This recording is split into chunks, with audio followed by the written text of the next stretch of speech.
The arrow hangs in the air. Time has stopped. Or maybe the universe is just holding its breath, the way it does when something irreversible is about to happen. Two men face each other across a battlefield, soaked in 18 days of blood, and neither of them knows the truth that would change everything. They shared a womb. So, before you get comfortable, take a moment to like the video and subscribe, but only if you genuinely enjoy what I do here. And let me know in the comments where you're tuning in from and what time it is for you. It's always fascinating to see who's joining us from around the world. Now, dim the lights. Maybe turn on a fan for that soft background hum. And let's ease into tonight's journey together. You're standing at the edge of Kurukshetra, the 17th day.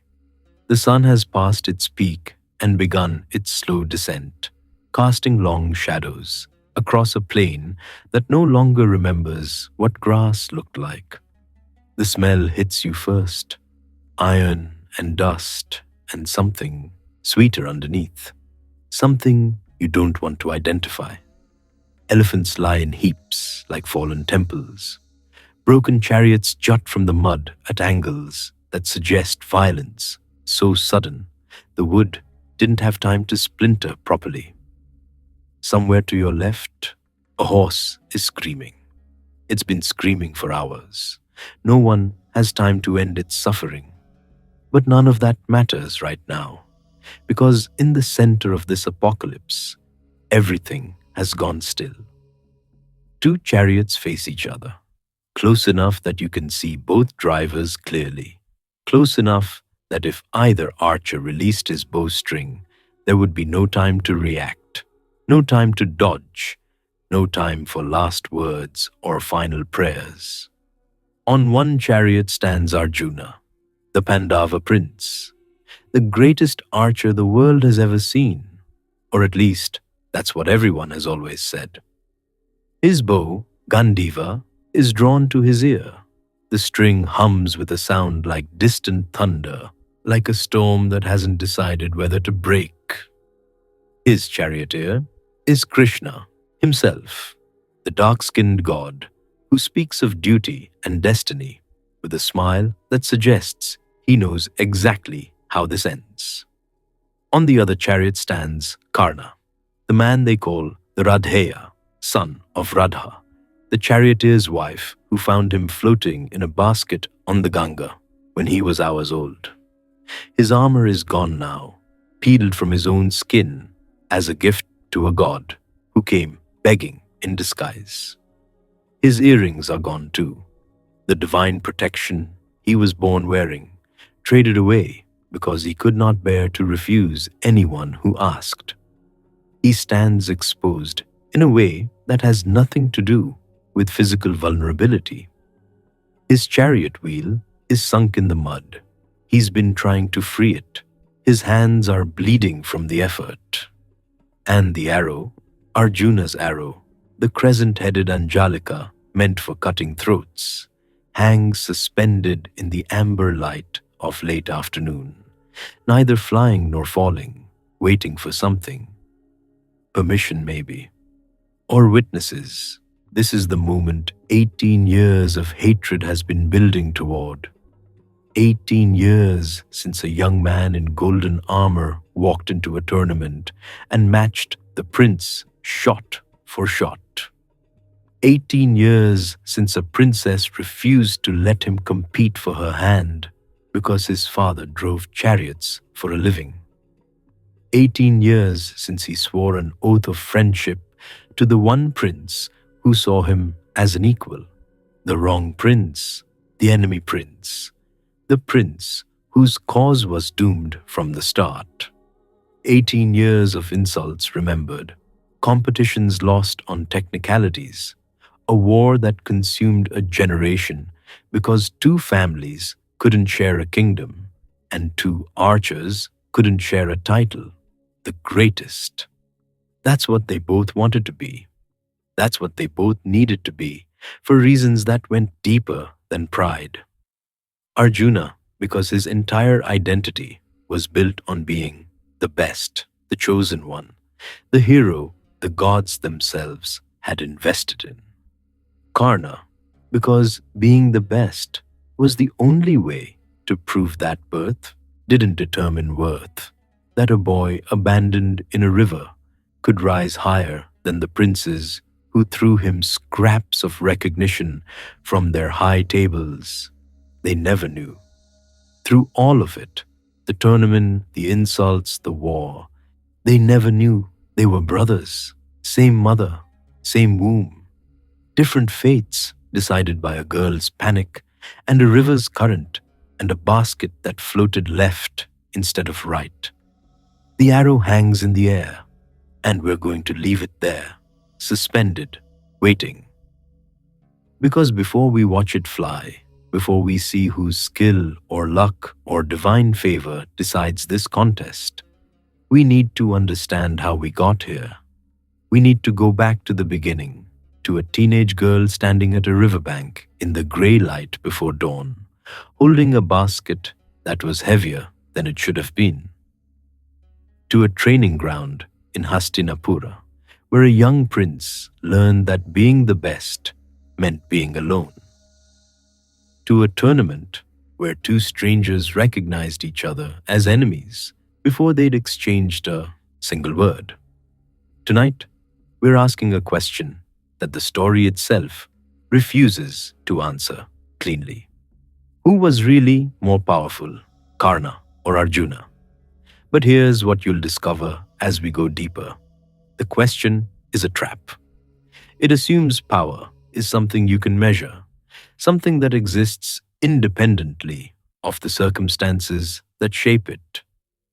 It assumes the contest was ever fair. It wasn't. The gods had their thumbs on the scale from the beginning. Curses were laid, boons were granted, armor was stripped, and weapons were gifted, and the dice were loaded before either man was born. So, maybe the real question isn't who was more powerful. Maybe it's this: what does power even mean when your fate was sealed before you drew your first breath? Let's find out. We begin with a basket, a river, and a mother who was about to make the worst decision of her life. The river is cold, colder than you expected. You're standing at the edge of the Ganga, and the water is lapping at your ankles, and the sky is that particular gray that exists only in the hour before dawn. Not dark, not light, something in between, something that feels like it's holding its breath. You're 15 years old, your name is Kunti, and in your arms, wrapped in silk that cost more than most families earn in a year, is a baby boy. He's sleeping. That's the worst part. He's sleeping, and his breath is coming in those soft little puffs that babies make, and his fist is curled around your finger like he's holding on, like he knows. The basket sits at your feet. You wove it yourself in secret over 3 nights when you should have been sleeping. The reeds are rough against your palms. You can smell the river, that mineral sweetness, that hint of mud and fish and something older, something that has been flowing since before there were people to name it. You need to let go. You need to let go, and you can't. 3 months ago, you were just a princess with a curiosity problem. A sage named Durvasa visited your father's court, and you served him so well that he gave you a gift, a mantra, 5 syllables that would summon any god you named and compel him to give you a child. You didn't believe him. You were 15. You didn't believe in much of anything except your own invincibility. So you tested it. You looked at the sun, Surya, blazing and golden and impossibly far away, and you whispered the words. He came, not metaphorically, not in a dream. The god of the sun himself materialized in your chambers. And he was beautiful, and he was terrible. And when you begged him to leave, he told you the mantra couldn't be taken back. A god had been summoned. A child would be born. The pregnancy didn't show. Divine magic, you suppose. The birth happened in secret, attended only by your nurse, muffled by walls thick enough to swallow screams.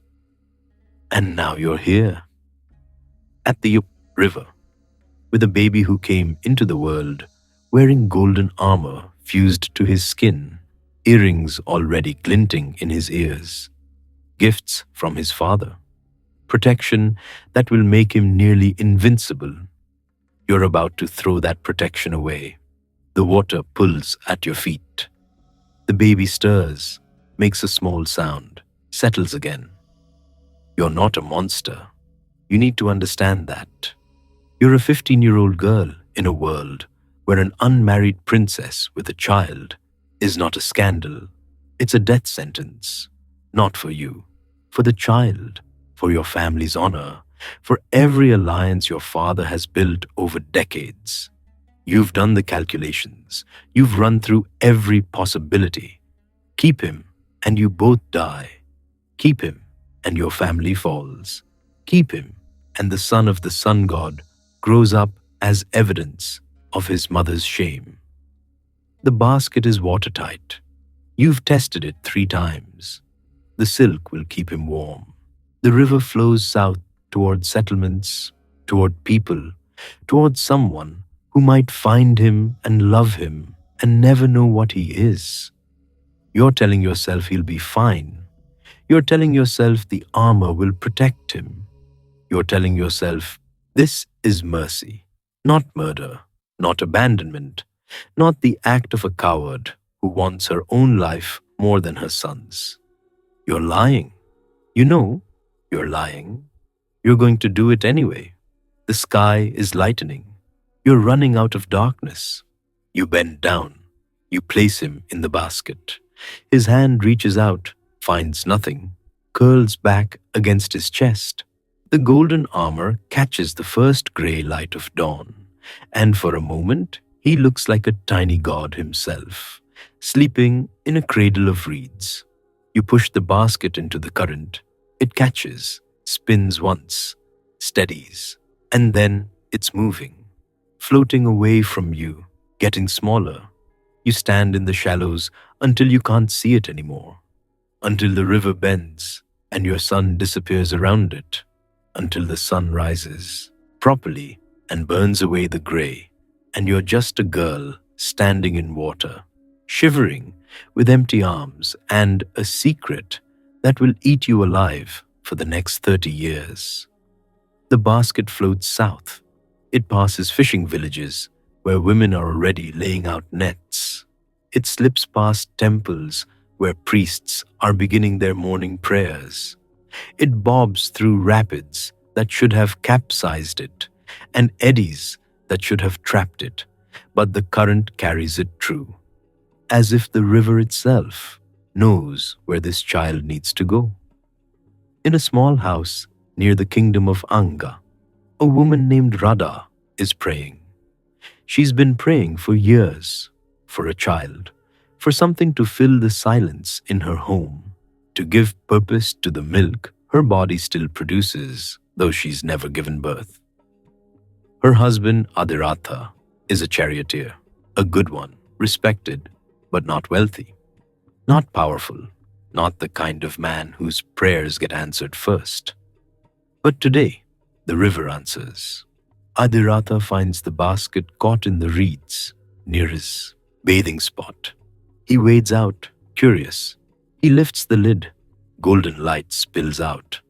A baby looks up at him with eyes that are already too knowing, already too fierce. The armor on his chest gleams like a second sun. He brings the child home. Radha takes one look and bursts into tears. She doesn't ask where he came from. She doesn't care. He's here. He's hers. That's enough. They name him Vasusena. Later, the world will call him Karna. The one who was cut from his mother's earrings, though they don't know the real story. They never will. The boy grows. And here's where things get complicated. You're Karna now, 5 years old, and you're standing in the dusty street outside your father's stable. Other children are playing a game with sticks and a leather ball. You want to join them. You always want to join them.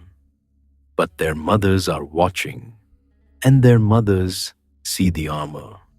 It never comes off. You've tried. Your parents have tried. The gold is part of you, fused to your skin like a birthmark that covers your entire chest. At night, it glows faintly. In sunlight, it's blinding. The other mothers pull their children away. They whisper words you're learning to recognize. Different, strange, not one of us. You go home. You don't cry. You're learning not to cry. At 7, you find a bow. It's old, abandoned in your father's stable, probably left by some soldier years ago. The string is frayed. The wood is cracked. It's beautiful. You pick it up. You knock an arrow. A stick, really, sharpened at one end. You draw back the string. The world goes quiet. For the first time in your life, the whispers stop. The staring stops. There's just you and the bow and the target you've picked out. A knot in the stable wall, 20 feet away. You release. The arrow flies true, hits the knot dead center, splits the wood. You stand there, 7 years old, with a broken bow in your hands and a feeling in your chest you don't have words for yet. Later, you'll recognize it as purpose, as identity, as the first glimpse of who you're supposed to be. You're a charioteer's son. You're not supposed to touch weapons. The warrior caste guards its secrets jealously, and archery is the most jealous secret of all. You don't care. You practice in secret. Before dawn, after dark, in stolen hours, when you should be learning your father's trade. You make your own bows. You fletch your own arrows. You teach yourself what no one will teach you, and you get good. Too good. People start to notice. A charioteer's boy who can outshoot trained soldiers. A child with golden armor who handles a bow like he was born holding one. The whispers change. They're not just about the strangeness anymore. Now they're about the impossibility. About what it means when a low-born boy has gifts that should belong to princes. You're 10 years old when you hear the word for the first time. Sutaputra, son of a charioteer. It's not a description. It's a cage, a word designed to tell you exactly where you belong and exactly where you don't. You hear it and you understand something that will shape the rest of your life. Talent means nothing without status. Skill means nothing without birth. You can be the greatest archer the world has ever seen, and they will still call you Sutaputra, and they will still look at you like you're something that crawled out of the river, because you are. You just don't know it yet. The basket floats south, but in a palace to the north, another boy is learning to hold a bow. 2 boys, 2 bows, 2 paths that have never crossed, until one afternoon in an arena full of princes. But that moment hasn't arrived yet. First, there's the matter of becoming worthy of it. The training grounds of Hastinapura smell like sandalwood oil and iron and something else. The particular musk of boys pushing their bodies past, breaking. The sun hasn't risen yet, but you're already here. You're always already here. You're 7 years old, 3rd son of Pandu. Though Pandu died before you could remember his face. Your father was Indra, king of the gods, but that's not something you think about. It's just something you are. The way the sky is blue, the way the Ganga flows south. Drona arrived at the palace 6 months ago. A Brahmin with eyes like chips of flint and hands that move faster than thought. He's here to turn princes into warriors, and he's already decided which prince matters most. You. The other boys train in groups. You train alone. Before dawn, after dusk, in the eating hours, when your brothers are eating or sleeping or doing whatever it is that normal children do. Drona pushes you until your arms shake, until your fingers bleed, until you can't remember what it felt like to not be holding a bow. And then he pushes you harder. The calluses come first, then the calluses split, then they bleed, and you learn to keep shooting anyway, blood making the bowstring slick, your grip adjusting without conscious thought. The calluses grow back thicker. They split again. Eventually they stop splitting. Your hands become something other than hands, tools, weapons, extensions of the bow itself. You're 12 now, 5 years of this, 5 years of waking before the sun, of arrows until your shoulders scream, of Drona's voice saying again and again and again until the word loses meaning. Your brothers have other tutors, other interests. Yudhishthira studies dharma and statecraft. Bhima wrestles, eats, laughs with a volume that shakes walls. The twins are learning medicine and horsecraft. They have lives outside the training ground. You don't. Sometimes, late at night, you hear them talking in the rooms you share. Easy conversation about nothing important. You want to join them. You want to be the kind of person who can talk about nothing important. But there's practice at dawn, and Drona will know if you're tired, and you can't afford to be anything less than perfect. You're not sure when you stopped being their brother and started being their weapon. The targets get smaller, the distances get longer. Drona adds complications, wind, movement, obstacles. You adapt. You always adapt. He teaches you to shoot in darkness, aiming by sound alone. The thwip of an arrow releasing, the whisper of its flight, the solid thunk of impact. You learn to read the air itself, to feel where the target must be, even when you can't see it. One night, Drona wakes you by throwing a sword at your head. You catch it before your eyes open. He nods, satisfied, and walks away without a word. This is love, you realize. This is what love looks like when it comes from a man like Drona. Not softness, expectation. You're not sure which is heavier. The fisheye test happens when you're 16. Drona has mounted a wooden bird on a high pole. The target is its eye, a spot no larger than your thumbnail, visible only from certain angles, requiring perfect stillness and perfect focus. Your cousins go first. The Kauravas, all 100 of them, a parade of failure. Duryodhana's arrow flies wide. Dushasana doesn't even come close. One by one, they try and miss, and you feel their resentment pressing against your back like heat from a fire. Your brothers go next. Yudhishthira, steady and careful, misses by a hand's width. Bhima's arrow has too much force, not enough precision. The twins fare no better. Then Drona calls your name. You step forward. The bow is already in your hands. You don't remember picking it up. The training ground falls silent. 100 cousins who hate you. 4 brothers who love you but don't quite understand you. 1 guru whose approval is the only currency that matters. Drona's voice cuts through everything. He asks what you see. You see the bird. He asks again, what do you see?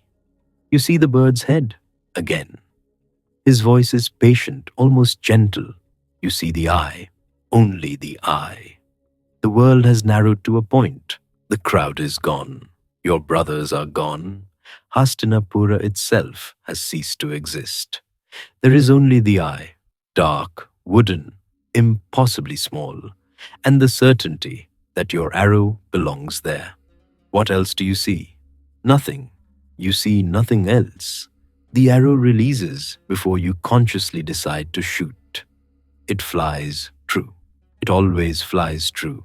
The wooden eye explodes into splinters, and somewhere behind you, someone is cheering, but you barely hear it. You lower the bow. Your hands aren't shaking. They never shake anymore. Drona is smiling. It's the rarest thing in the world, that smile. You've earned it maybe 3 times in 9 years. You should feel proud. You should feel triumphant. Instead, you feel tired, bone deep tired, the kind that sleep doesn't fix.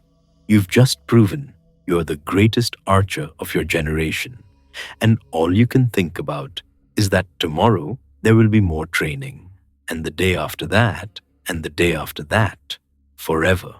Because greatness isn't something you achieve, it's something you maintain. The crowd is still cheering. Your brothers are clapping you on the back. Somewhere in the royal pavilion, your mother is weeping with pride. You smile because you're supposed to smile. That night, you lie awake in the darkness and you let yourself feel the thing you can never say aloud. You're terrified, not of failure. You've been trained past the fear of failure. You're terrified of success, of what it means to be the best, to carry that weight every day, to know that everyone is watching and waiting for you to finally fall short. Destiny chose you before you were born. Indra's son, Drona's masterpiece, the archer who will save his family from whatever darkness is coming. You didn't ask for any of it. But that doesn't matter, does it? The gods don't ask permission. They just give gifts and expect gratitude.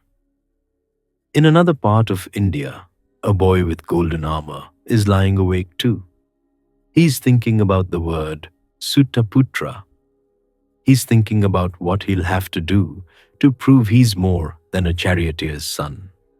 Neither of you knows the other exists. Neither of you knows your brothers. Neither of you knows that everything you're building, the skill, the reputation, the desperate need to be worthy, is leading you toward the same place. An arena, a tournament, a moment when 2 arrows will fly at once and the world will hold its breath. The arena is a living thing today. You can feel it breathing, 20,000 people packed into wooden stands that groan under the weight, their anticipation pressing against you like heat from a forge. The smell hits first, crushed marigolds underfoot, the sharp tang of horse sweat, dust rising in golden curtains every time the wind shifts. Somewhere nearby, a vendor is selling fried bread, and the oil smoke mingles with incense from the small shrines erected at the arena's corners. This is the graduation tournament of the Kuru princes, the day when Drona's students prove their worth before all of Hastinapura. You've secured a spot 3 rows back, pressed between a merchant's wife who keeps fanning herself and an old soldier who claims he once served under Bhishma. Everyone is here. Nobles in silk, farmers in homespun, children perched on their fathers' shoulders. The royal pavilion rises at the north end, draped in white and gold, where the blind king Dhritarashtra sits with his queen, receiving whispered descriptions of everything he cannot see. Beside him, in the shadows of the royal women's section, sits Kunti, mother of the Pandavas. Her face reveals nothing. The princes enter first. 100 Kauravas, a sea of young men armed and armored, performing drills that demonstrate competence, if not brilliance. The crowd applauds politely. Dhritarashtra leans forward at every cheer, asking his narrator if that was Duryodhana, if his son performed well, if the people love him. Then the five Pandavas take the field. Yudhishthira demonstrates the sword with calm precision. Bhima wrestles an opponent twice his size into the dust so quickly that half the crowd misses it. The twins move through spear forms like dancers, their synchronization unsettling, as if one mind controls two bodies. The applause grows warmer, but everyone knows who they're waiting for. When Arjuna walks onto the sand, the arena goes quiet. Not silent, quiet. The particular hush of a crowd that knows it's about to witness something they'll tell their grandchildren about. He's 17 years old. The sun catches the gems on his bowguard. His quiver holds 30 arrows, each fletched with peacock feathers, and he moves like someone who has forgotten that other people find archery difficult. The first demonstration is fire. Arjuna shoots an arrow into a brazier at the arena's center, then shoots four more in rapid succession, each one splitting the previous shaft, feeding the flame until it roars 10 feet high. The crowd gasps. The merchant's wife beside you clutches her chest. The second demonstration is water. A servant releases 100 clay pots from the arena walls, each one falling at a different speed, and Arjuna shatters every single one before they hit the ground. The arrows fly so fast, they blur. 43 seconds. You count. The third demonstration is wind. Arjuna shoots straight up, then fires 3 more arrows in sequence, each one striking the previous from the side, redirecting it until the final arrow curves in a perfect arc and pierces a target behind him that he never looked at. The crowd loses its mind. They're stamping their feet so hard the stands shake. The old soldier beside you is weeping openly, saying he never thought he'd see shooting like that. Not since the old days, not since the gods still walked among men. You look toward the royal pavilion. Kunti is smiling, her eyes bright with tears. This is her son, her pride, the boy she raised, the one she kept. Arjuna stands in the center of the arena, accepting the adulation, and you can see it on his face. Relief. He did it. He proved himself. Maybe now the weight will lift. Maybe now. The eastern gate swings open. Later, people will argue about what they saw first. The armor, some will say, gold that seemed to glow from within, fused to the young man's chest, like a second skin. The earrings, others will insist. Divine ornaments that caught the light and threw it back in colors that don't exist in nature. But you see his walk. He moves like someone who has been waiting for this moment his entire life. Not nervous, not arrogant. Hungry. The particular hunger of a man who has been told 1,000 times that he doesn't belong and has decided to prove them all wrong. The crowd murmurs. Who is this? Where did he come from? Why is he armed? Drona steps forward, his face unreadable. The intruder speaks, not loudly, but his voice carries across the suddenly silent arena. He says he wishes to demonstrate his skills. He says he is a student of archery, self-taught, and he has come to test himself against the best. He doesn't ask permission. He simply walks to the center of the arena, where Arjuna's targets still smolder, and he begins. Fire.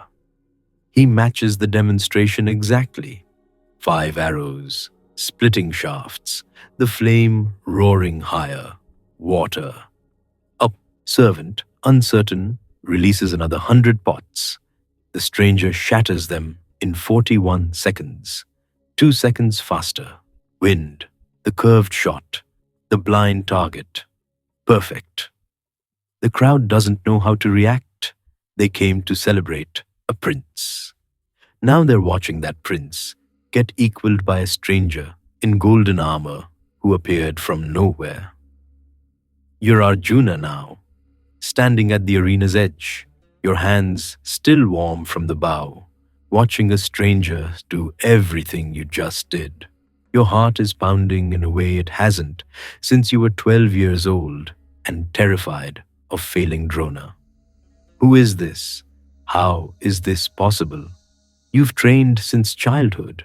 You've sacrificed sleep, friendship, every normal pleasure of youth.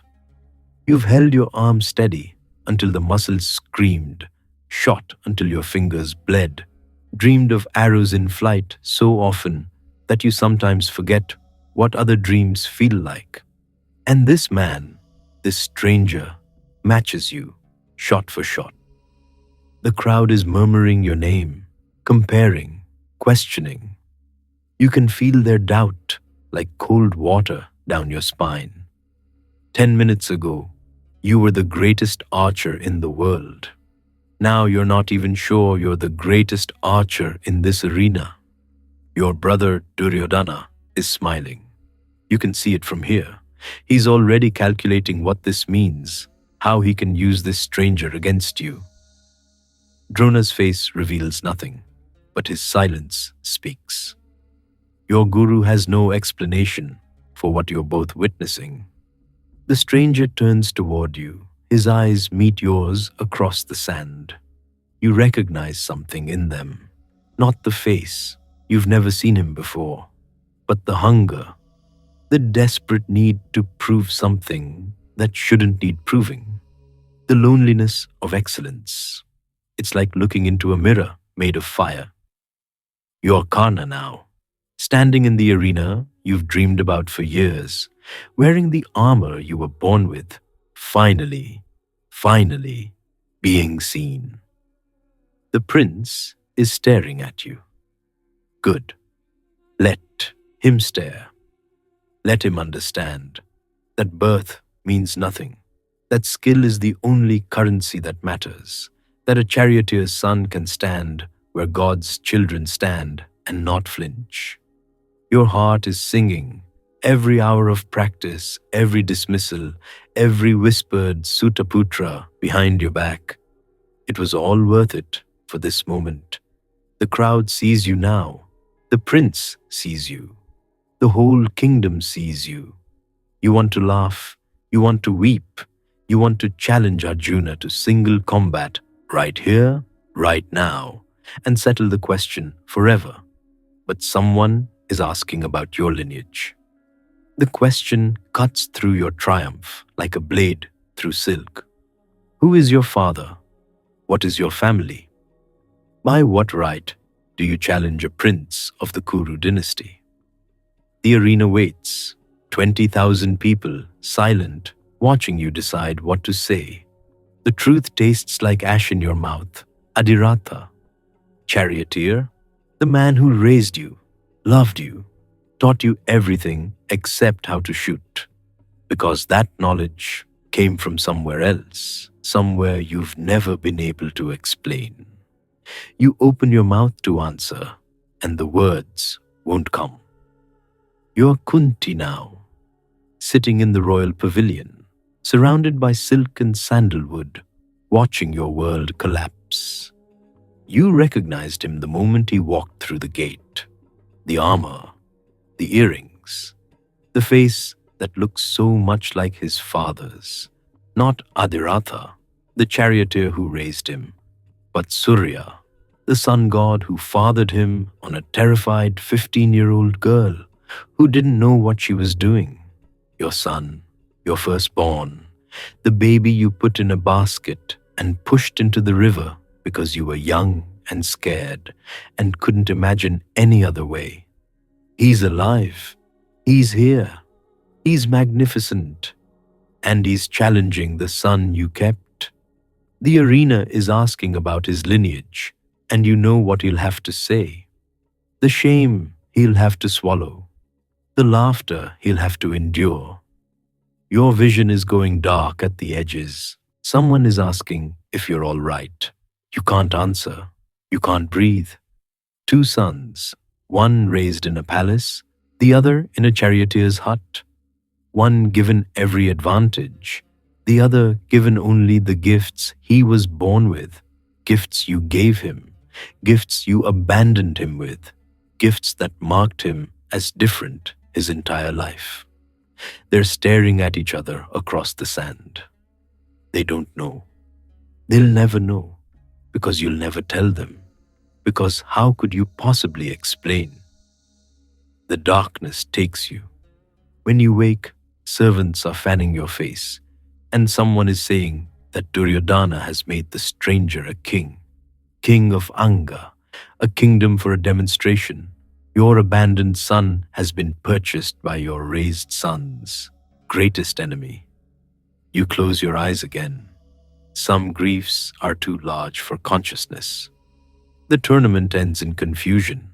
No one is sure who won.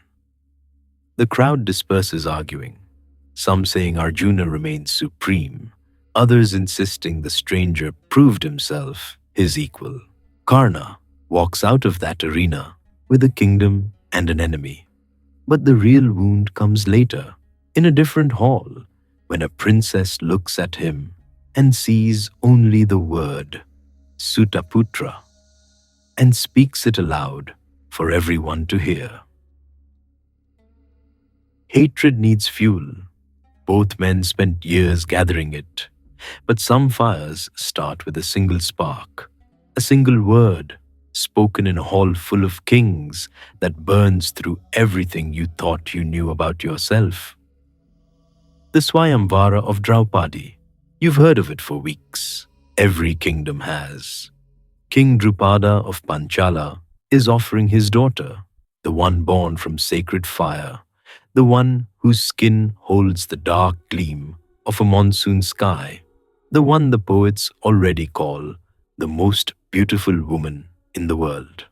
The challenge is impossible. A massive bow that most men cannot even lift, a revolving fish mounted high above.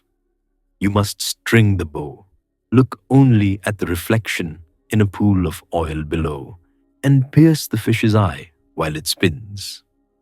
Kings have come from every corner of Bharatavarsha. The pavilion overflows with royalty. The air smells of jasmine garlands and sandalwood paste and the particular musk of male ambition. You are Karna, king of Anga now, Duryodhana's gift, Duryodhana's investment. You wear silk that costs more than your father earned in a decade. Your golden armor gleams beneath it, the divine inheritance you cannot remove, the mark that has always set you apart. You can make this shot. You know it, the way you know your own pulse. The bow might as well already be strung. The fish might as well already be falling. You have trained for this your entire life. Not this specific contest, but this specific moment. The moment when skill would finally outweigh birth. When what you can do would matter more than who your father was. The hall is arranged in a great circle. Draupadi sits on a raised platform, attendants fanning her with peacock feathers. Her father watches from his throne, satisfaction barely concealed. This contest is a political statement. Drupada wants the finest warrior in the world for a son-in-law, and he's designed a test that will humiliate everyone except that one man. One by one, the kings approach. The king of Kalinga cannot lift the bow. His face goes red, then purple. His attendants have to help him back to his seat. The king of Magadha lifts it but cannot string it. The bowstring slips, catches his finger, draws blood. He walks back, clutching his hand, trying to pretend the wound doesn't exist.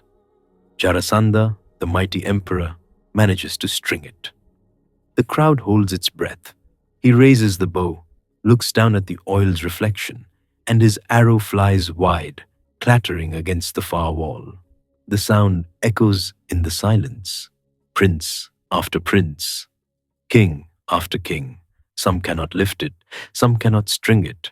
Those few who manage both cannot make the shot. You watch them fail, and with each failure, your certainty grows. This bow was made for you. This contest was designed for exactly the kind of man you have made yourself into. Not a king by birth, a king by will. Then Duryodhana's turn comes. Your friend, your only friend. The man who saw you in that arena and didn't ask about your father. He approaches the bow with the confidence of a man who has never been denied anything. He cannot string it. His arms shake, his face twists. The bow mocks him. Finally, he releases it and walks back, jaw tight, eyes straight ahead. He doesn't look at you as he passes. You understand. He wanted to win this himself. He wanted Draupadi for political alliance, for the prestige of claiming what every other king couldn't. His failure is public, permanent, but yours doesn't have to be. You rise. The silk of your robes whispers against the marble floor. The crowd notices. Of course they notice. You are the stranger from the tournament, the one who matched Arjuna, shot for shot, the one Duryodhana crowned on the spot. Murmurs ripple through the pavilion. The bow waits on its platform. You can smell the sandalwood oil in the reflection pool. Above, the golden fish rotates slowly, its eye catching the light with each turn. You reach for the bow. The weight is substantial. You feel it in your shoulders, your core, the balls of your feet. Most men would struggle just to hold this position. You lift it as easily as breathing. The string next. This is where the others failed. The tension is immense, designed to defeat anyone without both strength and perfect technique. You draw it back smoothly, feeling the familiar resistance, the wood groaning, the string biting into your fingers. It locks into place. The crowd's murmur shifts. They know what they're seeing. They know most of the men in this pavilion couldn't do what you just did. You knock an arrow. Your eyes find the oil pool below. The fish's reflection swims in the golden surface, rotating, rotating. You've made harder shots. You've made impossible shots. This is simply mathematics, speed of rotation, angle of release, the arrow's weight against the distance. You draw back. The world narrows to a single point. The fish's eye, the oil's shimmer. The heartbeat between release and impact. And then, a voice, clear as temple bells, cold as mountain water. I will not marry a Sutaputra. The word hangs in the air. Sutaputra, son of a charioteer, the term that has followed you since childhood, the label that negates everything you've achieved, everything you've become, everything you are. Draupadi isn't even looking at you. She's looking at her father. Her voice carries perfectly, designed to carry, you realize. She meant for everyone to hear. She's rejecting you before you can prove yourself, not because you might miss, because of who your father is, because of a word. The bow is still in your hands. The arrow is still nocked. You could make this shot. You could make it right now. And then what would she do? Refuse a victor? Shame her father's contest? But your arms are lowering. The bow is returning to its platform. Your hands are moving without your permission, because some part of you knows, has always known, that this is how it would end. You can be the greatest archer in the world. You can defeat every prince, every king, every warrior born, and it will never matter. The word will always come first. Sutaputra. The walk back is the longest of your life. You're aware of every eye on you, every whisper, the specific quality of noble laughter, not loud, never loud, just a breath of amusement, a shared glance, a smile hidden behind fingers. They're not mocking your failure, they're mocking your presumption. The charioteer's son thought he could marry a princess. The marble floor stretches endlessly. Your silk robes feel like costume now. Your golden armor feels like a brand. Somewhere in the crowd, Duryodhana is watching. You can't look at him. You can't look at anyone. Shame burns differently than anger. Anger is hot and fast. It wants to move, to strike, to destroy. Shame is slower. It coils in your stomach. It heats your face. It makes you aware of your own body in ways you'd rather not be. You find your seat. You sit. Your hands are steady. Your face is composed. Inside, something is crystallizing. The contest continues. More failures, more laughter. Then a Brahmin rises from the common section, a young man in simple robes, unremarkable except for the way he moves. He lifts the bow, strings it, draws it. The arrow flies, the fish falls, the hall erupts. Draupadi rises, garland in hand, to crown her victor. And in the chaos, you realize something that makes your crystallizing hatred grow harder, sharper, more permanent. That Brahmin's face. You've seen it before. The arena, the tournament, shot for shot. Arjuna, who was born a prince. Arjuna, who trained with the finest teachers. Arjuna, who never had to hear a word like Sutaputra in his life. Arjuna, who gets the princess because he was born right. Years pass. The hatred doesn't fade. It calcifies. It becomes part of you, as fixed as your armor, as permanent as your skill. And then comes the dice game. Yudhishthira, gambling away everything, his kingdom, his brothers, his wife. Draupadi, dragged into the assembly hall by her hair. Draupadi, asking legal questions, while Dushasana pulls at her clothes. Draupadi, looking around the hall for someone to help her. Her eyes pass over you, and you speak. You call her a woman of loose character. You suggest she chose her 5 husbands for pleasure. You laugh when Dushasana tries to strip her. The words taste like poison and feel like victory. Every syllable is a repayment for that moment in the Swayamvara hall. Every insult is interest on a debt she doesn't remember incurring. You don't excuse it. You can't. What you say in that hall is monstrous. What you do, standing there, laughing while a woman is assaulted, is unforgivable. But you feel the wound that made it possible, the word that cut deeper than any arrow, the laughter that followed you back to your seat. Sutaputra. She made you into something that day, something hard, something that could watch her suffer and feel satisfied. In the years that follow, you'll tell yourself you hate Arjuna because he's your rival, because he's the obstacle between you and recognition, because defeat in him will prove, finally and forever, that birth means nothing. But that's not the whole truth. The whole truth is simpler, uglier. You hate Arjuna because he got to marry the woman who rejected you, because he was born into the life you deserved, because every time you see his face, you see that Swayamvara hall, and you hear that voice, and you feel that endless walk back through the laughing crowd.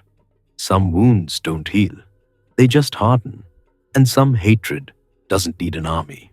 It just needs a word spoken once in a hall full of kings. Sutaputra, you'll carry it to your grave. 18 years pass. The war comes. And on the 17th day, two men will face each other across a battlefield soaked in blood. But first, they have to become what they are. Power isn't given, it's purchased, and the price is always more than you expect to pay. You're climbing a mountain that shouldn't exist. The air thins with every step. Your lungs burn. Frost forms on your eyelashes, and when you blink, it cracks like tiny bones breaking. The Himalayas rise around you, not the gentle foothills where sages build their ashrams, but the killing heights where the air itself becomes your enemy. You are Arjuna, and you are climbing toward heaven. Indra's realm waits above the clouds, your father's kingdom, the place where gods drink soma and dance with apsaras and never ever age. You've been summoned there to train, to receive weapons that will make you unstoppable on the battlefield everyone knows is coming. But first, you have to survive the climb. Your feet are numb. You stopped feeling them 3 days ago. The path, if you can call it a path, is a thin ribbon of ice clinging to a cliff face that drops into nothing. One wrong step and you'll fall for so long you'll have time to regret every choice you ever made. The wind screams. It sounds like laughter. You keep climbing. When you finally reach Amaravati, the city of the gods, you understand why mortals aren't supposed to come here. Everything is too bright. The light doesn't come from the sun. It comes from everywhere, from the walls themselves, from the flowers that bloom in colors you don't have names for. The air smells like rain and honey and something else, something that makes your chest ache with a longing you can't identify. Your father meets you at the gates. Indra, king of the gods, lord of storms, wielder of the thunderbolt. He looks at you the way a jeweler looks at an uncut diamond, assessing what you might become. He doesn't embrace you. Gods don't embrace. But he nods once, and something in your heart unclenches. You've been waiting your whole life for that nod. The training begins immediately. Chitrasena, the Gandharva king, teaches you music and dance because a warrior must understand rhythm, must feel the beat of combat in his bones. The celestial sages teach you mantras that can summon fire, water, wind, weapons that exist as sound before they become steel. But the real education happens in the armory. You've held bows before. You've held dronas' practice weapons, the ceremonial bows of Hastinapura, the hunting bows of the forest. You thought you knew what a bow felt like. You were wrong. Gandiva doesn't feel like a weapon. It feels like a living thing that's been waiting for you. The moment your fingers close around the grip, something shifts.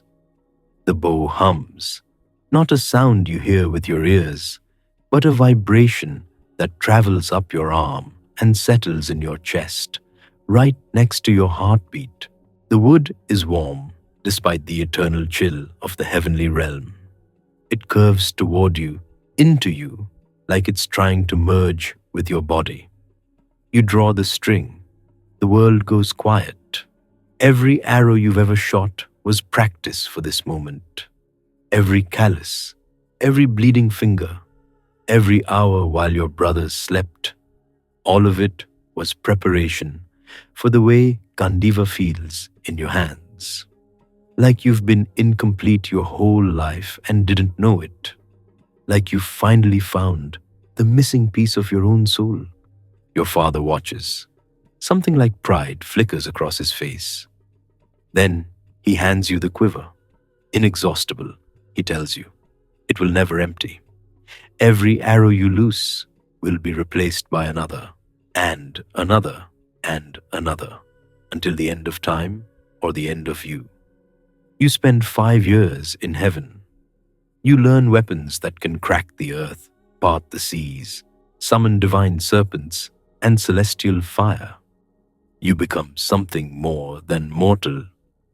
But you never forget that first moment with Gandiva, that hum, that warmth, that sense of finally being complete. Now you're someone else. You're walking through a forest in the south, toward an ashram you've heard whispers about. Your feet are bare, your armor, the golden plates fused to your skin since birth, gleams even in the shade of the trees. You've wrapped yourself in rough cloth to hide it, but nothing can fully conceal what you are. You are Karna, and you are going to lie. Parashurama's ashram appears between the trees. Simple, austere, a few mud huts, a fire pit, students sitting in lotus position with their eyes closed, the smell of sandalwood smoke and crushed herbs, the sound of mantras being chanted in the distance. The great warrior sage himself sits beneath a banyan tree. His hair is white, his eyes are closed. He looks like any other ascetic, until you notice the scars on his arms, the calluses on his hands, the way his body holds the memory of 10,000 battles. He opens his eyes, looks at you. You feel naked despite your hidden armor. He asks who you are, what caste, what lineage, and you answer, Brahmin. You tell him you're a Brahmin seeking knowledge of weapons. You tell him you've traveled far to learn from the greatest martial teacher alive. You lie because you have no choice. Parashurama teaches only Brahmins. He has sworn never to instruct Kshatriyas, warriors, after some ancient grief involving their kind. And you're worse than a Kshatriya. You're a Sutaputra, a charioteer's son, lower than the warriors he despises. So you lie, and he believes you, and the training begins. Months pass, years. Parashurama teaches you everything, mantras that can summon divine weapons, the Brahmastra, the ultimate celestial missile, capable of destroying armies, cities, worlds. You learn to call it with a whisper, to shape its fire with your will, to release it and recall it at command. You're good at this, better than good. Parashurama calls you his finest student, and the words land in your chest like cool water in a desert. For the first time in your life, you feel like you belong somewhere. The afternoon is hot, heavy, the kind of heat that makes the air itself feel thick. Parashurama has been teaching all morning. He's tired. You can see it in the way he moves, the slight tremor in his hands. When he asks to rest his head in your lap, you feel honored, chosen. You sit perfectly still, his white hair spread across your thighs, his breathing slowly deepening into sleep. You don't move, you barely breathe. Then you feel it, a sharp pain in your thigh, something burrowing into the flesh. You look down and see a bee. No, not a bee. Something larger, an insect with a stinger like a needle, drilling into your muscle with methodical precision. The pain is extraordinary. It spreads in waves, each pulse worse than the last. You can feel blood running down your leg, warm and wet, soaking into the cloth beneath you. But Parashurama is sleeping. If you move, you'll wake him. If you cry out, he'll know something is wrong. And if he looks, if he sees the blood that runs gold instead of red, the blood that reveals what you really are, you clench your jaw. You breathe through your nose. You let the insect burrow deeper, let the blood flow, let the pain become a white-hot scream inside your skull that you refuse to release. Some prices are paid in silence. Parashurama wakes to the smell of blood. He looks down, sees the wound, sees the color of what's flowing from it, and his face, The face that looked at you with such pride, such affection, goes cold. No Brahmin, he says, could endure such pain in silence. Only a Kshatriya, only a warrior. You try to explain. You try to tell him about the tournament, the rejection, the doors that closed because of a birth you didn't choose. You try to make him understand that you had no other way. He doesn't hear you. The curse comes out of him like a blade. At the moment you need it most, he says, the knowledge I gave you will flee. The mantras will dissolve in your mind like morning mist. The Brahmastra, the weapon that should make you invincible, will become as unreachable as the stars. You feel the words land, feel them settle into your bones, waiting. You walk out of the ashram with everything you learned and nothing you can trust. Time passes, the war approaches. You're sitting in your chambers when the beggar comes. He's old, weathered, his robes are torn, his feet are bare, and he smells like dust and long roads. But his eyes, something about his eyes makes you uneasy. They're too bright, too knowing. He asks for alms. You offer gold, jewels, land. He refuses it all. He wants your armor, your earrings, the divine protection you were born wearing. You know who he is. You've known since he walked through the door. Indra, king of the gods, Arjuna's father, here to strip you of the one advantage that might let you survive the war. Your mother warned you he would come. The sun god himself appeared in your dreams to tell you not to give in. But you are Karna, and you have never refused a request. Your hands find the edge of your armor. Your fingers curl under the golden plates that have been fused to your skin since the day you were born.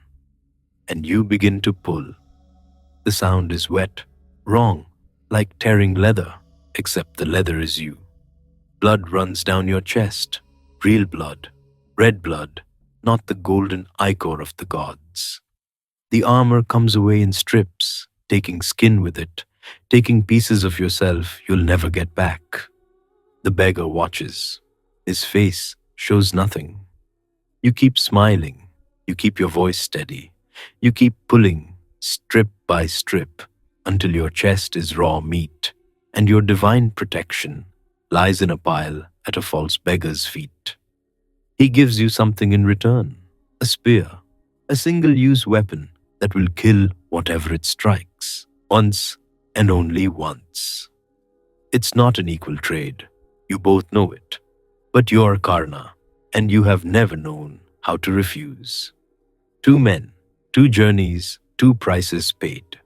One climbed to heaven and received weapons from his father's hand. The other walked through lies and curses and emerged with power he could never fully trust. Both of them are ready now. Both of them are broken in the specific ways that will matter when the arrows finally fly. The war is coming, and when it arrives, everything they've purchased, with pain, with blood, with pieces of their own souls, will finally come due. The body falls, but the question remains, hanging in the air like smoke. 17 days. That's how long the war has been eating itself. You're standing on the field of Kurukshetra, and you can't remember what clean air smells like. The ground beneath your feet isn't ground anymore.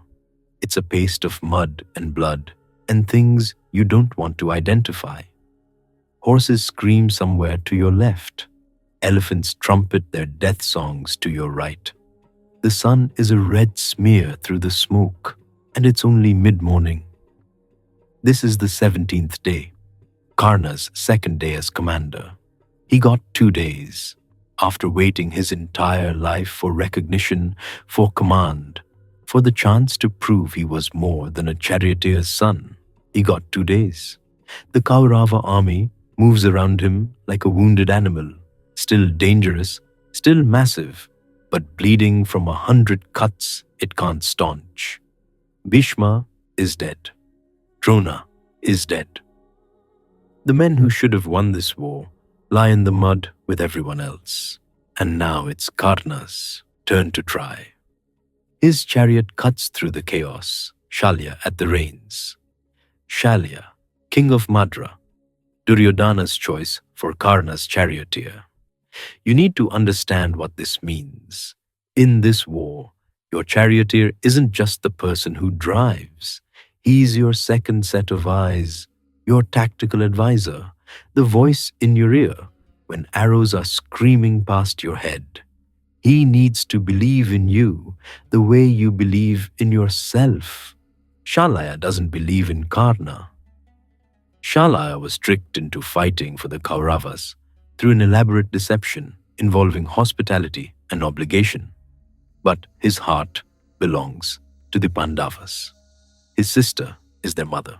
His nephews are the men Karna is trying to kill. All morning, Shalya has been whispering poison. He tells Karna about Arjuna's victories. He praises the Gandiva bow's perfection. He mentions, casually, that perhaps a charioteer's son should know his limits. Karna's knuckles are white on his bow. Earlier today, something broke inside the Pandava camp. Karna found Yudhishthira on the battlefield, the eldest Pandava, the righteous king, the man who started this whole catastrophe by accepting a dice game he should have refused. Karna didn't kill him. He could have.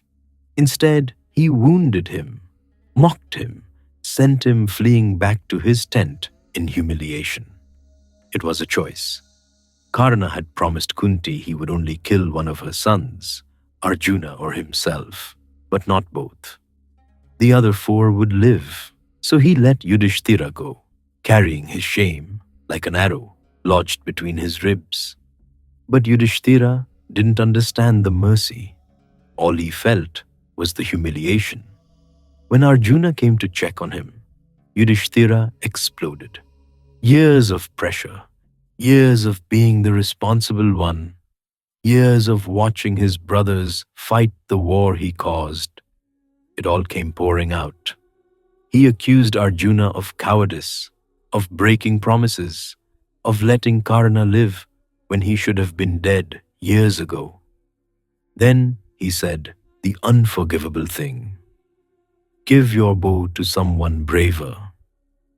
Arjuna's hand went to his sword. He had sworn long ago that he would kill anyone who told him to give up the Gandiva. His brother had just triggered that vow. Krishna stepped between them.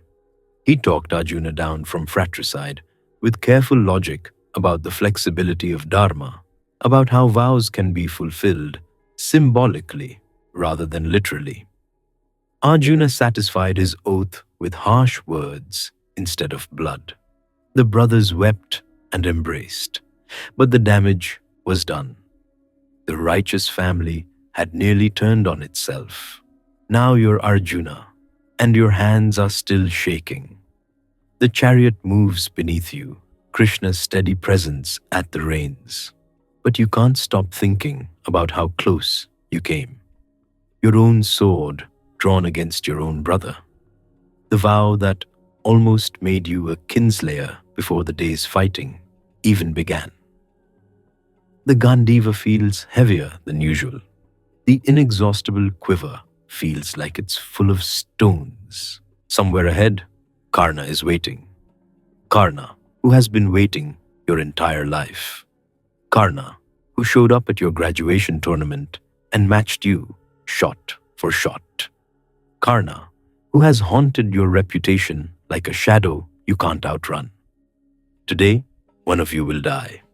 You're not sure, in this moment, which outcome frightens you more. The armies pull back. It happens slowly, like a tide retreating, leaving the two of you exposed on the muddy flat. Karna's chariot faces yours, maybe 50 yards, close enough to see the rawness of his chest where the divine armor used to be. close enough to see Shalia's contemptuous expression, close enough to see Karna's eyes and to recognize something in them you've never wanted to name. He looks like you, the shape of the jaw, the way he holds his bow, something in the architecture of his face that speaks of shared blood. You don't know yet. You won't know until after. But some part of you suspects. The arrows begin to fly. This is not a duel. This is a storm made of sharpened steel. You fire 3 arrows. He fires 5. You counter with 7. He matches with 7 of his own. The air between your chariots becomes a lattice of death, shafts colliding mid-flight, shattering raining splinters onto the churned earth. The Gandiva sings in your hands. His bow answers with its own voice. Shalia drives Karna's chariot in tight circles. Krishna matches him turn for turn. The chariots spiral around each other like dancers, like predators, like brothers who never learned any other way to speak. You draw the Anjalika, the crescent-headed arrow, designed for one purpose, to separate a head from its body. You've been saving it. You don't want to use it. Karna reaches for a serpent shaft. You see the Nagastra leave his bow, and you see something else, a shimmer inside the arrow, a presence, a living hatred aimed at your throat. The snake Aswasana, his mother, burned at Khandava, and he's been waiting for this moment ever since. The arrow flies true. It's going to kill you. You know this the way you know your own name. Then your chariot drops. Krishna presses down, somehow, impossibly, and the wheels sink just enough into the mud. The serpent arrow passes over your head by inches. It takes your crown instead of your life. The diadem your father gave you shatters into 1,000 pieces, raining gold into the blood-soaked earth. You're alive. You shouldn't be. The snake wants another chance. Karna refuses. He will not fire the same arrow twice. His pride won't allow it. Shalya screams at him to be practical, to take the shot, to finish this. Karna shakes his head. He has always chosen honor over advantage. It has never once helped him.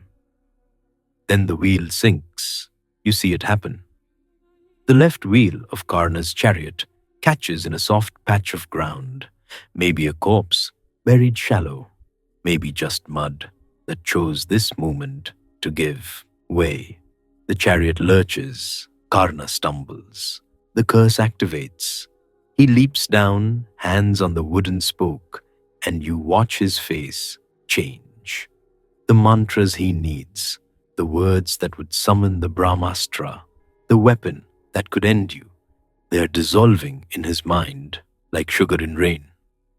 Parashurama's curse, earned through a lie told decades ago, coming due at the worst possible moment. He pulls at the wheel. It doesn't move. Now you're Karna, and your hands are slick with mud and blood, and nothing works. The words you need are gone. The wheel won't budge. Shalya isn't helping. He's watching with something like satisfaction. The curse on the earth, the curse on your memory, the weight of every wrong turn you ever made. It's all here, all at once, pressing down. You look up, Arjuna's bow is drawn. The crescent arrow gleams. You hear yourself speaking. You invoke the laws of righteous warfare. You remind him that it's forbidden to strike a man whose chariot is disabled, whose weapons have failed, who stands helpless before his enemy.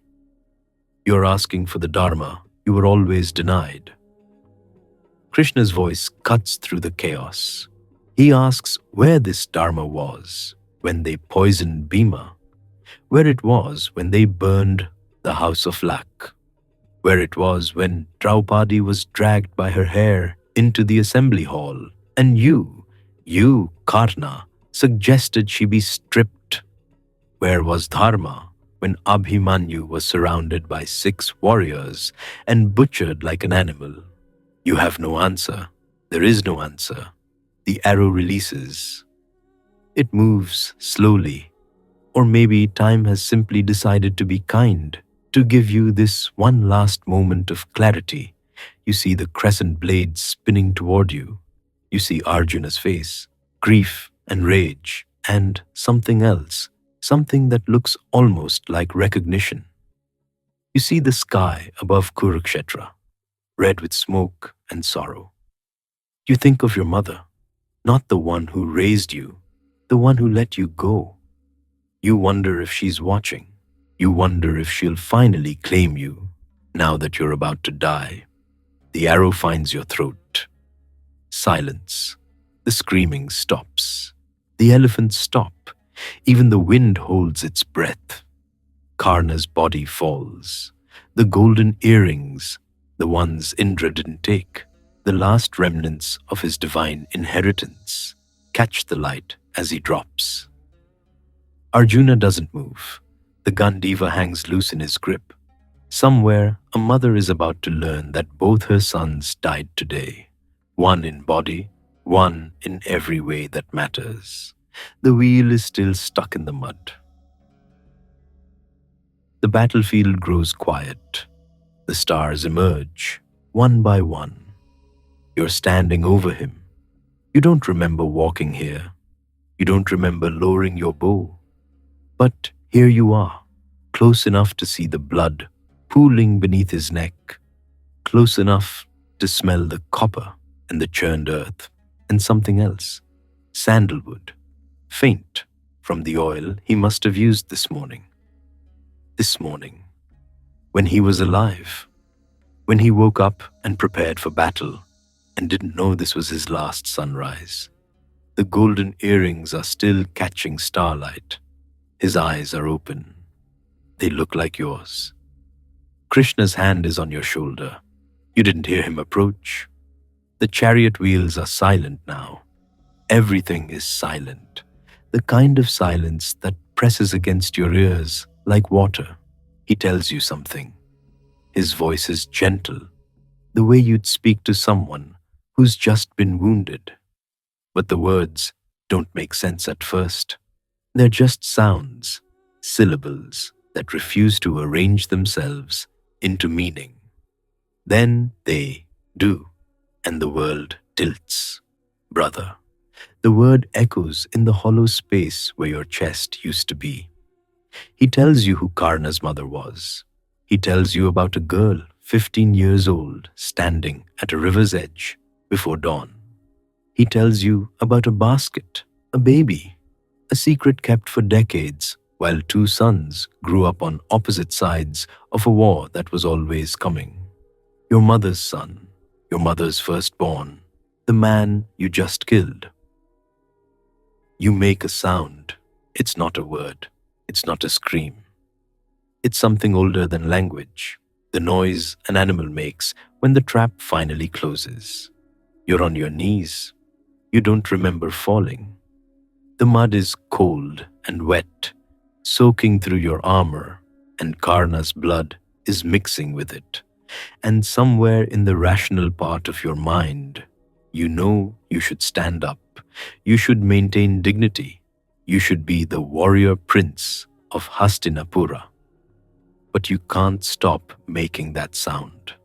The smell of the battlefield changes at night. The blood cools. The fires burn lower. What was chaos becomes something quieter, not peaceful, never peaceful, but still. The groans of the wounded, the soft footsteps of those searching for their dead.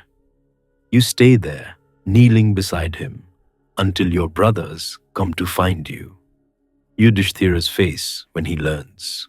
You watch it happen, the confusion, then the understanding, then something that looks like his soul, leaving his body and returning changed.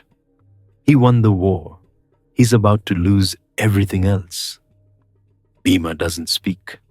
He just stares at Karna's face, and you can see him doing the mathematics, Every insult traded, every blow exchanged, every moment of hatred that now has to be recalculated against this new information.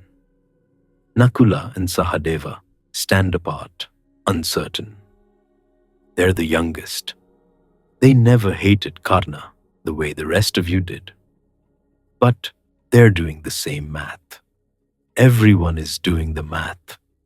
None of it adds up. Your mother arrives at dawn. She walks through the battlefield like she's walking through a garden.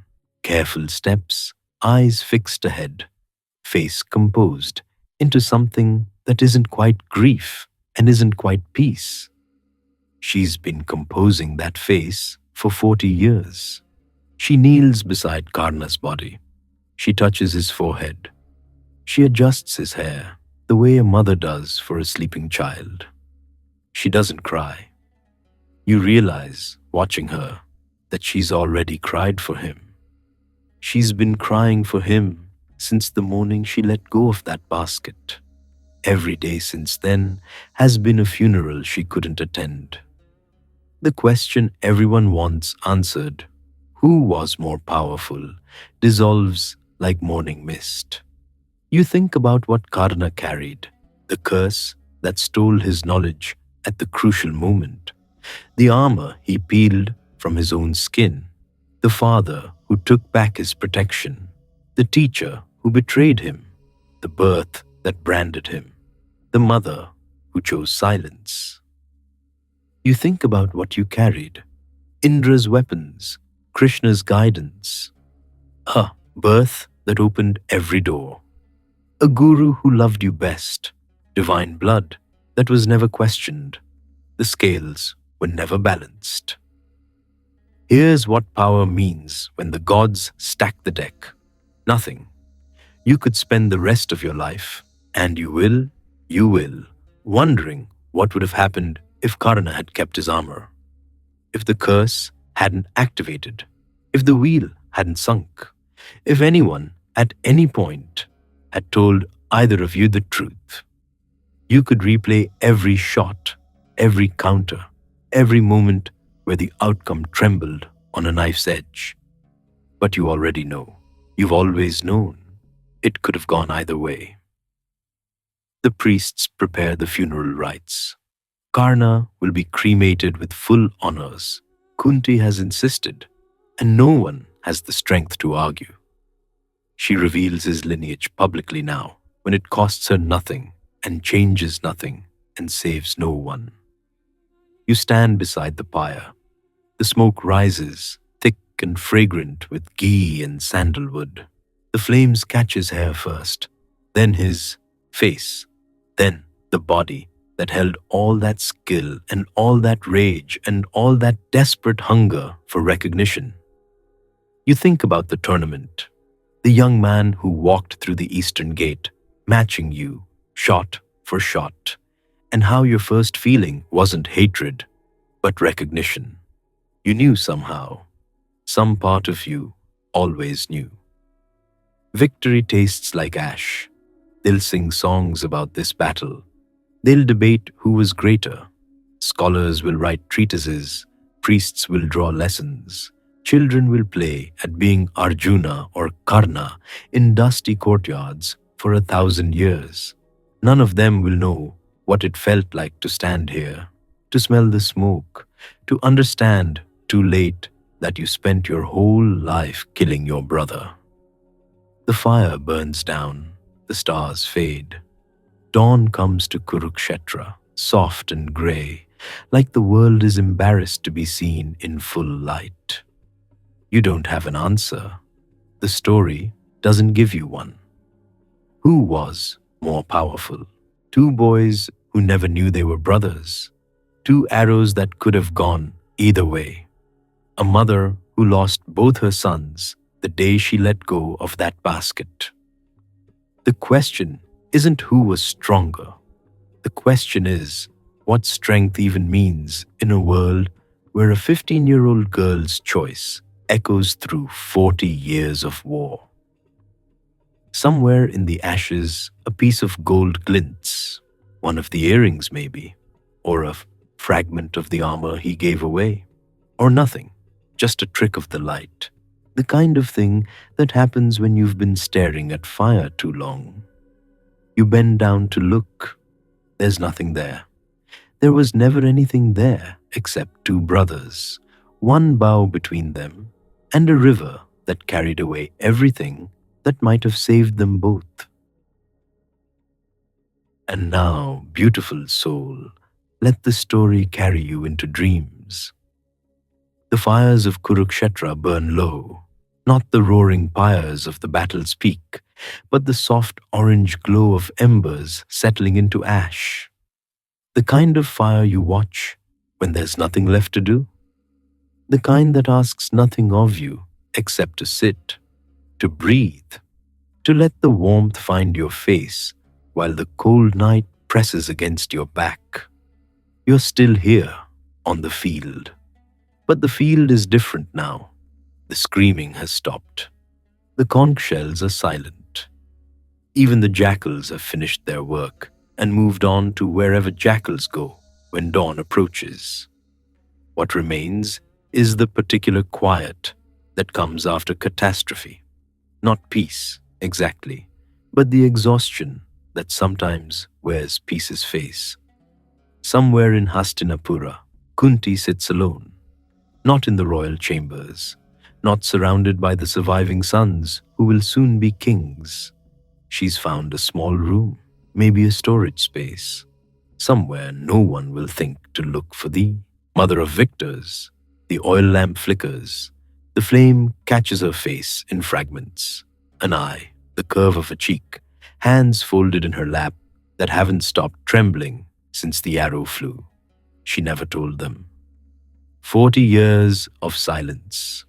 40 years of watching her firstborn grow into a man who hated everything she loved, who aligned himself with the cousin who wanted her other sons dead, who stood on the wrong side of a war that could have been avoided if she'd only opened her mouth at any point in 4 decades.